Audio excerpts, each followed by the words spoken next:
Bonjour à tous, je vous retrouve pour parler du dernier épisode de Game of Thrones. En l'occurrence, on va parler de l'épisode 4 de la saison 7. Comme d'habitude, je vais vous faire un petit récap avec mon avis. Il n'y aura toujours pas de spoiler sur les livres puisque je n'ai pas lu toute la série entre-temps. Et c'est parti, on commence tout de suite avec le début de l'épisode où on retrouve Jaime et Bronn à Highgarden où ils sont en train de déplacer le butin de guerre, donc c'est-à-dire tout l'or des Tyrell et également la nourriture, bien oui. C'est une assez bonne transition entre la fin de l'épisode dernier où on quittait Olenna un petit peu en suspens et le début de celui-ci. Donc ça fait plaisir de revoir Bronn et de l'entendre parler parce qu'il a un petit côté comique qui relâche un peu toute la tension de tout le drama qui se déroule autour de lui à Westeros. Et par contre, je sais pas si vous avez vu comme moi, mais ça me perturbe un peu qu'il lui ait mis un eyeliner bizarre depuis un petit moment. Il a un petit air de Johnny, je sais pas trop quoi, c'est assez bizarre. On retrouve ensuite la sœur de Jaime, puisqu'on a Cersei qui négocie à nouveau avec le type de la Iron Bank. Je pense que c'est banque de fer en français, je suis pas sûre que ce soit la traduction officielle. Enfin bref, rien de super intéressant, si ce n'est que je me rends compte que personnellement j'avais pas mal sous-estimé Cersei. Je pensais qu'après avoir détruit toutes les alliances qu'elle pouvait faire et s'être mis énormément de personnes à dos, elle allait avoir du mal à remonter la pente, mais elle a encore des réserves, elle a encore des plans et elle s'en sort plutôt pas trop mal.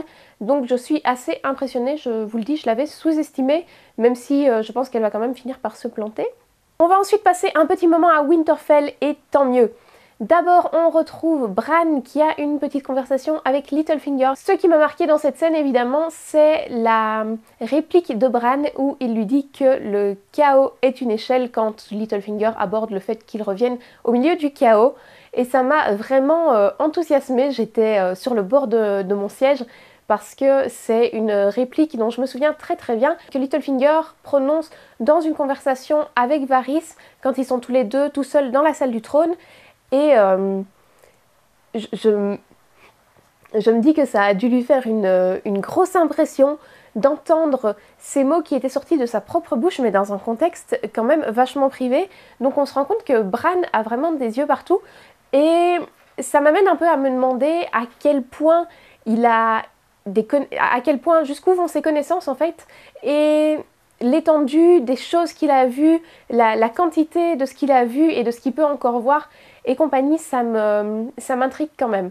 Ceci dit, ils sont interrompus par Myra et c'est là qu'on a cette entrevue qui contrebalance un peu l'enthousiasme que j'ai pour ces pouvoirs qui sont assez phénoménaux quand même, puisque Bran est devenu, je pense qu'on peut le dire, un connard, puisque Myra a quand même transporté et elle l'a porté, elle l'a tiré pendant des kilomètres et il est quand même pas franchement reconnaissant. Il lui dit merci, mais bon, c'est un merci vachement froid. Elle lui fait remarquer qu'il y a plein de gens qui sont morts pour lui. Mais bon, il n'est plus Bran, alors voilà. Ça me saoule un peu ce côté du caractère. Je suis une semi-divinité et je n'ai plus de sentiments. Ça me refroidit pas mal quand même. Bon, Myra fait bien de se casser, elle a intérêt à retourner chez sa famille avant que les scénaristes aient le temps de la tuer de toute façon, donc fouille Myra, fouille. Et là, on a enfin Arya qui arrive à Winterfell, alors ça c'était vraiment quelque chose que personnellement j'attendais depuis longtemps et j'étais pas sûre qu'elle y arriverait au final, et ça m'a quand même fait chaud au cœur, même si elle a un petit peu de mal à rentrer dans le château en lui-même. Et ses retrouvailles avec Sansa étaient tout ce qu'on pouvait imaginer, elles sont plutôt bizarres, mais on sent bien qu'elles tiennent quand même énormément l'une à l'autre, même si elles se sont jamais vraiment entendues, elles se sont jamais vraiment comprises, et ça faisait vraiment plaisir de les revoir l'une avec l'autre. Petite note sur la réplique d'Arya quand elle dit qu'elle a une liste de gens qu'elle va tuer et que ça fait rire Sansa, ça m'amuse que depuis le début de cette saison, Arya n'arrête pas de dire des vérités qui au final font rire les gens, tellement c'est énorme. Elle avait fait ça aussi avec Ed Sheeran et ses potes, et ça m'amuse. Les retrouvailles avec Bran sont encore un petit peu plus bizarres, puisqu'elle se rend compte comme Sansa qu'il a vraiment changé et que c'est un type vachement bizarre maintenant.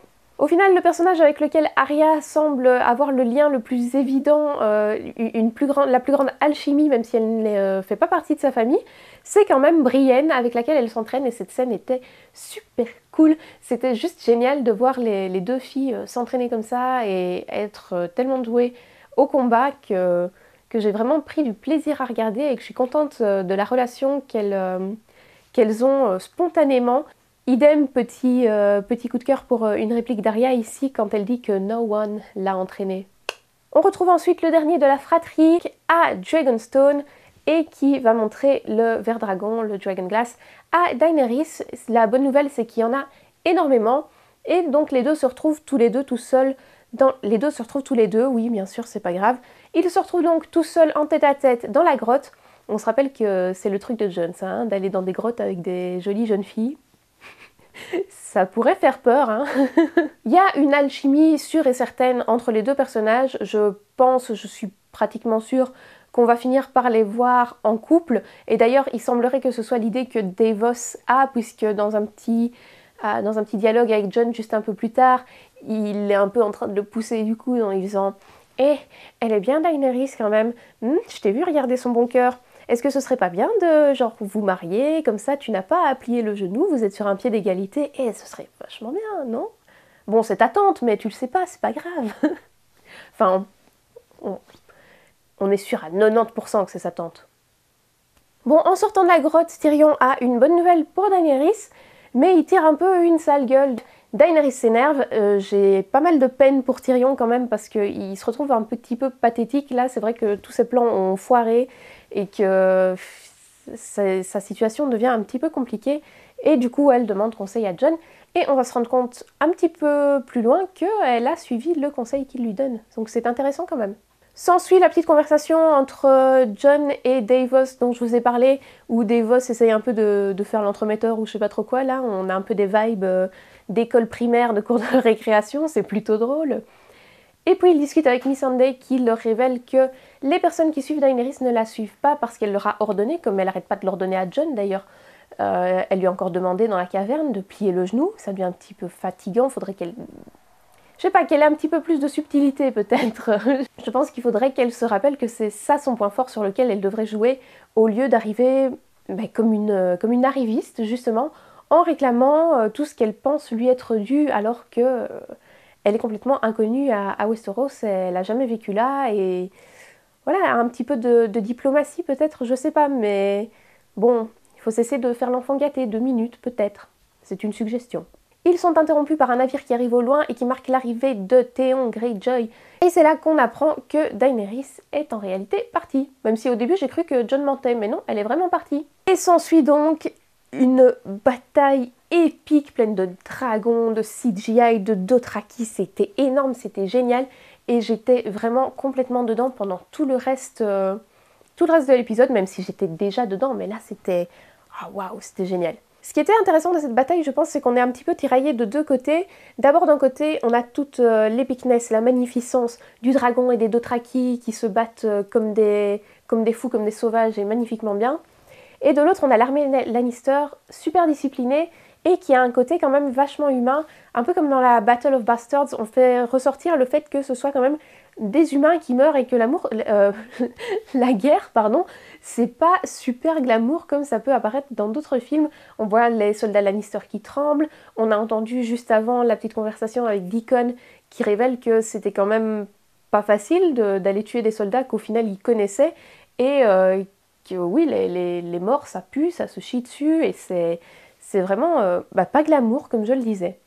Et on est aussi tiraillé entre les deux côtés, entre les deux clans qui s'affrontent, puisqu'on a Daenerys et Drogon. Drogon, c'est quand même pas n'importe qui, c'est un dragon énorme, génial, et qui a son petit caractère, n'est-ce pas? On l'a vu grandir depuis la première saison, et de l'autre, on a Jaime et Bronn qui sont quand même cool. Et je pense que tout ce tiraillement intérieur du personnage se retrouve représenté à l'écran dans Tyrion, qui est là et qui regarde le combat entre la personne qu'il conseille et pour laquelle il tient, et son propre frère qui, à un moment, se lance littéralement dans la gueule du loup, ou plutôt du dragon en l'occurrence.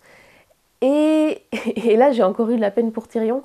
Alors, ce qu'on peut retenir de cette bataille, je pense, c'est toutes les personnes qui meurent brûlées. C'était plutôt horrible, voilà, très très bien.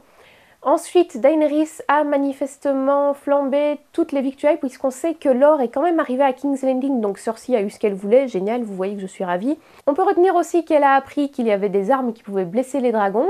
Heureusement, Drogon l'a brûlée et l'a détruite. Maintenant, j'espère qu'ils en ont pas déjà construit 20 000 à King's Landing qui attendent les dragons et Daenerys.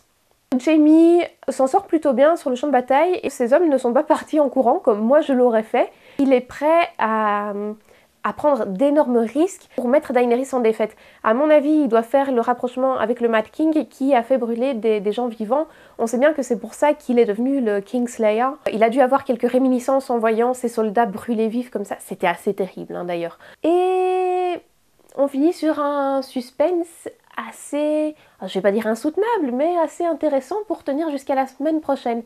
Alors personnellement, même si l'armure de Jaime et sa main en or aussi doivent peser très lourd et que je donne pas très cher de sa peau, je pense quand même qu'on va aller le repêcher. Je crois que ce serait intéressant pour Daenerys de le prendre comme otage, donc peut-être que quelqu'un de son clan va plonger assez rapidement pour aller le récupérer et le capturer. Quant à la personne qui l'a sauvé, je pense personnellement pas que c'est Bronn parce qu'il était en assez sale posture, il était à terre quelques minutes avant et il n'avait pas de cheval.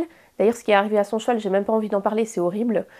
Mais que ce serait plutôt Deacon qui a déjà sauvé la mise à Jaime une fois pendant la bataille et pour moi c'est plutôt plausible que ce soit Deacon qui l'ait poussé dans l'eau. Voilà qui conclut un petit peu mon avis. Somme toute, c'était un très bon épisode quand même. Je le classe au début des épisodes de cette saison. Il est en top, c'est le meilleur depuis le début de la saison 7 pour moi. Et il est aussi plutôt très haut dans les épisodes depuis le tout début de la saison. Après, je peux pas vous dire tous les épisodes que j'ai préférés, notamment Battle of Bastards, il était vachement bien aussi. Mais il y en a quelques-uns qui étaient plutôt épiques et celui-ci est en assez bonne position quand même.